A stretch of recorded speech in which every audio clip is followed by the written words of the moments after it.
Hey guys, it's the after show. Maya Rudolph and Emily Spivey are on Bless the Heart Sundays at 8:30 on Fox. Maya's movie Hubie Halloween is out on Netflix tomorrow.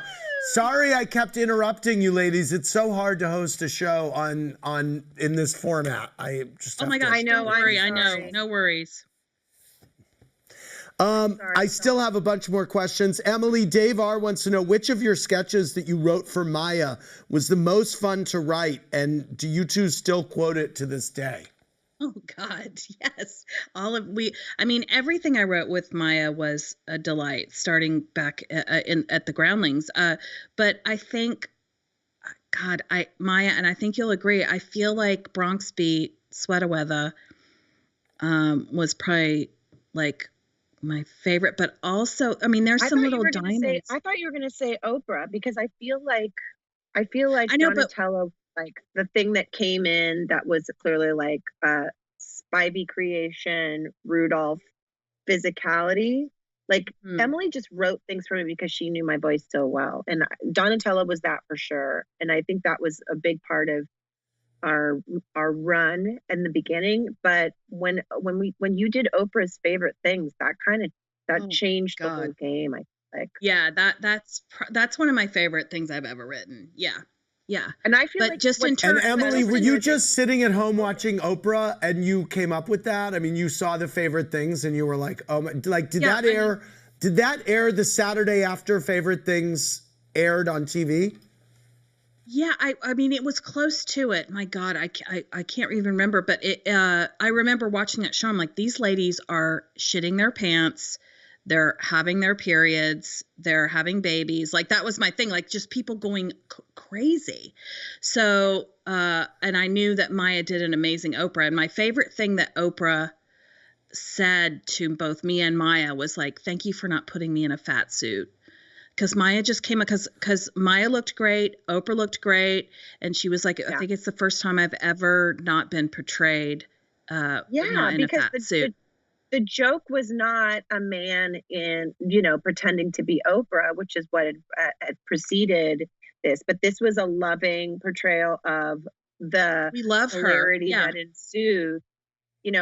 I know that because Emily wrote an Oprah sketch when we were at the Groundlings. So that was really, and then I got to go to the Oprah show, and Emily came with me, and she said she looked down and there were like Kleenex boxes waiting for you in the audience. Yes, it's like they were set. There was a box of Kleenex under every chair. Yeah, we had so much fun. Yeah, actually, now that you say that, I was in the audience of Oprah once, and I remember the audience warm-up was so intense. They were like, and how do you feel when something sad happens? Like, well, what would you do if something sad happens? I mean, it was really like, it was so manipulative perfectly to engender what you wind up seeing. Oh, that's so funny.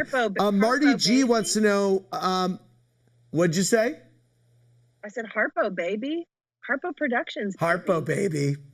Yeah. Marty G wants to know, which SNL sketch were you most unsure of but ended up being a total success, Maya? I mean, I wasn't unsure of Bronx Beat, but it was the most like created with love and goof and fun. Like Emily, Amy, and I sat in mine and Emily's office and just goofed around and made each other laugh. And we were doing our girlfriend Jody, who still runs the hair department at SNL. And it was the loosest we ever were. And it came out of years of being at that show, years of being friends, years of loving each other and finishing each other's sentences. So I didn't expect that one to be what it became. I didn't expect to literally get handed the other day hand sanitizer called Sweater Weather, or people to get tattoos of Sweater Weather. That's amazing. Yeah, it was so Sarah K wants to know, what's a surefire way to know that Lorne Michaels is going to cut your sketch?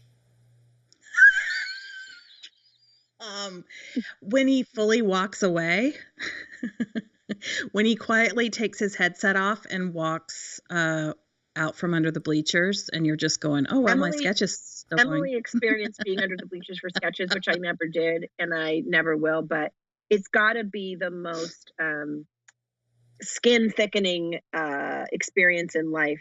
When you write a sketch on SNL, you go under the bleachers with Lauren at dress and you watch him react to how the sketch is playing.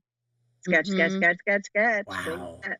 Oh my God. I think I guess I can't even imagine.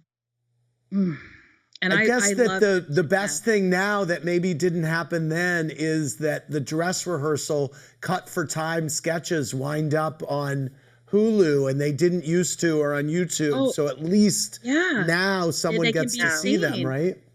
Like, I feel like Maya, you and I had a bunch of gems that didn't get to be seen, you know, like they would have gone viral. The element for, well, yeah, because for Emily and I were and have always been good girls, and we weren't shit starters when we worked at the show. We kept our heads down. We worked really hard, and we weren't drama. So I think, you know, sometimes when in any work environment, especially, you know, a television show, you know, a squeaky wheel gets more grease. We were not squeaky wheels at all. And we collaborated on a lot of things that got overlooked, especially in the early days, because we were just these, like, you know, good, solid girls. Just sweet ladies. Yeah. I think marching into what the heck? Why did my sketch get cut? And things that you hear, you know, these tales of that we just didn't do, and we weren't part of that. So I think, I think if we had lived in the age of social media, things, you would see a lot more of our stuff. I mean, I kept all those dress rehearsal shows, and they are so fun to watch. But I have them too. They're so funny. Gems that never saw the light of day. Mm-hmm. Why do you think things would be different if there was social media today? Just because it wouldn't be socially acceptable to cut I guess I was saying, like, whatever they're showing on Hulu, or, you know, that the way that you can now stream shows. I get it. I mean, yeah. I get Sorry, it. I'm all right. Like some of our that we thought were misfires might have caught fire on, you know, social medias. Right. Yeah. Right. All right. Well, Maya and Emily, I love hanging out with you. Again, 10 out of 10 on agree or disagree. Very impressive. You two are made for each other. Didn't know that. Our audience is all cheering for you. Thank you so much. Watch Bless the Hearts. For more, click around BravoTV.com. Thank you, Andy. Thanks, Maya.